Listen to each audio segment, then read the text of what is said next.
అందరికీ నమస్కారమండి. నా ఛానల్ ధర్మసూక్తి పురాణ కథలకి స్వాగతం. మన పురాణాల్లో కొన్ని కథలుంటాయి. అవి కేవలం కథలు కాదు, అవి విశ్వం గమనాన్నే మార్చేసిన మహత్తర ఘట్టాలు. ఈరోజు మనం అలాంటి ఓ దివ్యమైన పవిత్రమైన వేడుక గురించి మాట్లాడుకుందాం. అదే సీతారాముల కళ్యాణం. ఇది కేవలం ఓ పెళ్లి కథ అనుకుంటే పొరపాటే. ధర్మానికి, ప్రేమకు ప్రతీకగా నిలిచిన ఓ అద్భుతం. పదండి ఆ అద్భుతమైన కథలోకి వెళ్ళిపోదాం. సాధారణంగా పెళ్లిళ్ళంటే ఏంటే? రెండు కుటుంబాల్ని కలుపుతాయి. కాని సీతారాముల కళ్యాణం అదంతేనా? కాదు. అది సాక్షాత్తు విశ్వంలో ధర్మాన్ని, సమతుల్యతను నిలబెట్టడానికి జరిగిన ఒక దైవ సంకల్పం. అంటే ఇది కేవలం ఇద్దరు వ్యక్తుల కలయిక కాదనమాట. విశ్వం యొక్క ఆర్డర్కి, ఆ బ్యాలెన్స్కి పునాది వేసిన ఒక మహాఘట్టం. ఈ మహాగాథ ఎక్కడ మొదలవుతుందంటే మిథిలా నగరంలో, జనక మహారాజు ఆస్థానంలో. ఆయనకొక కుమార్తె. ఆమె పేరు సీత. కాని ఆమె సాధారణ శిశువులా పుట్టిన అమ్మాయి కాదు. యజ్ఞభూమిలో దొరికిన భూదేవి పుత్రిక. మరి అంతటి మహిమాన్వితమైన ఆమెకు భర్త కూడా అంతే గొప్పవాడే ఉండాలి కదా. సరిగ్గా అందుకే జనకుడు ఆమె పెళ్లికి ఒక కఠినమైన, చెప్పాలంటే దాదాపు అసాధ్యమైన ఒక ప్రతిజ్ఞ చేశాడు. ఆ ప్రతిజ్ఞ, ఆ షరతే ఈ శివధనుస్సు. ఇదేదో సామాన్యమైన విల్లు అస్సలు కాదు, సాక్షాత్తు పరమశివుడిది.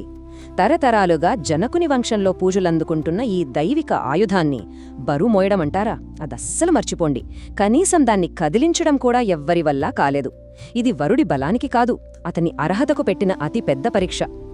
వింటానికే చాలా సింపుల్గా అనిపించొచ్చు కదా.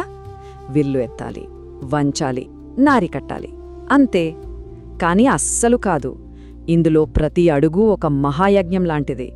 అసలు ఆ ధనుస్సును ఎత్తడమే దాదాపు అసాధ్యం. అలాంటిది ఇక దాన్ని వంచి నారి కట్టడమనేది ఎందరో మహామహాయోధుల శక్తికి కూడా అందని విషయం. మరి ఈ స్వయంవరానికి ఎవరెవరు రాలేదనుకుంటున్నారు? మహాపరాక్రమవంతులైన రాజులు, దేవతలు, చివరికి అసురులు కూడా తమ బలాన్ని, అదృష్టాన్ని పరీక్షించుకోవడానికి వచ్చారు. కానీ ఫలితం ఒక్కటే: అందరూ విఫలమయ్యారు. శివధనుస్సు అలా అజేయంగా నిలబడింది.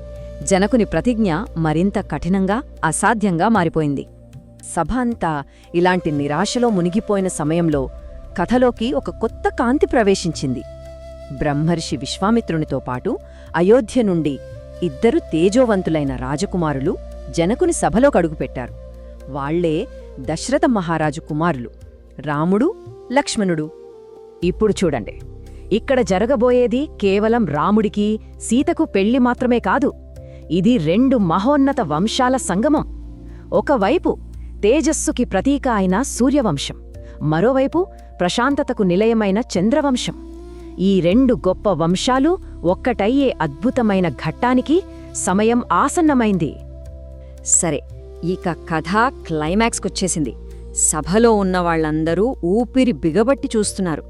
విశ్వామిత్రుణ్ణి అనుమతి తీసుకుని ఆ యువ రాజకుమారుడు రాముడు అప్పటివరకు ఎవ్వరూ కనీసం కదిలించలేని ఆ శివధనుస్సు వైపు నెమ్మదిగా అడుగులు వేశాడు.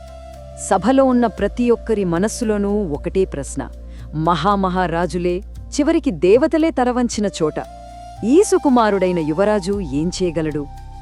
అందరి కళ్ళు రాముడిమీదే ఉన్నాయి. ఆయన ముందున్నది కేవలం ఒక విల్లు కాదు, ఎవరూ దాటలేని ఒక మహాసవాలు. అంతకుముందు వచ్చిన వాళ్లందరూ తమ ఖండబలంతో, అహంతో ఆ విల్లుని కదిలించడానికి ప్రయత్నించారు. కాని రాముడలా కాదు.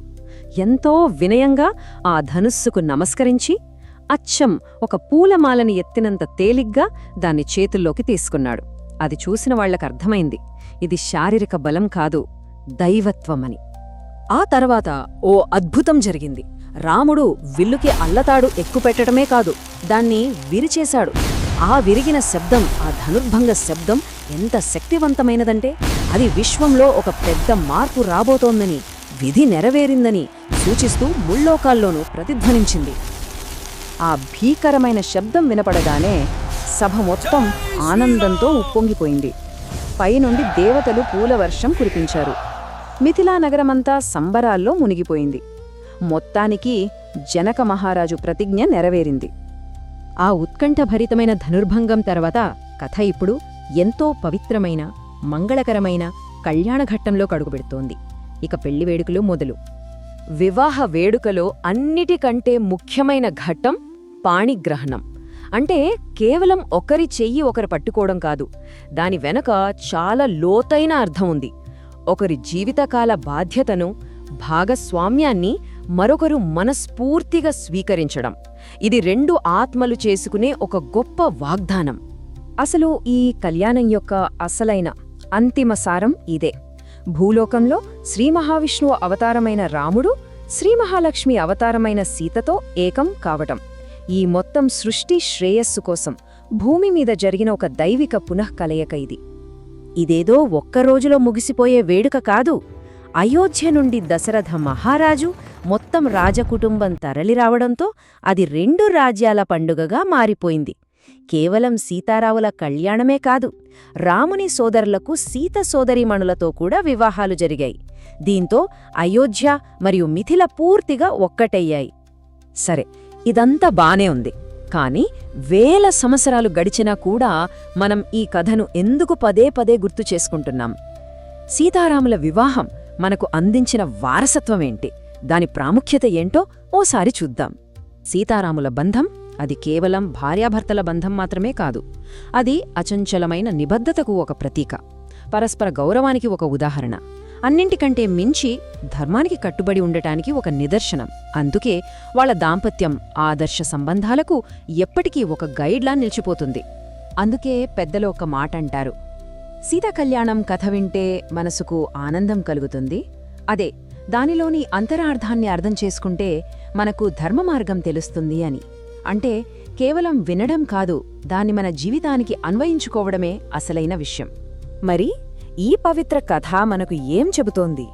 వేల ఏళ్ల నాటి ఆ ఆదర్శాలు, నిబద్ధత, గౌరవం, ధర్మం ఇవన్నీ నేటి మన జీవితాల్లో, మన సంబంధాల్లో ఎంతవరకు ఉన్నాయి? ఒకసారి ఆలోచించుకోండి. ఈ ప్రశ్నతోనే ఈనాటి మన ఈ వివరణను ముగిద్దాం. జై శ్రీరామ్, జై శ్రీరామ్.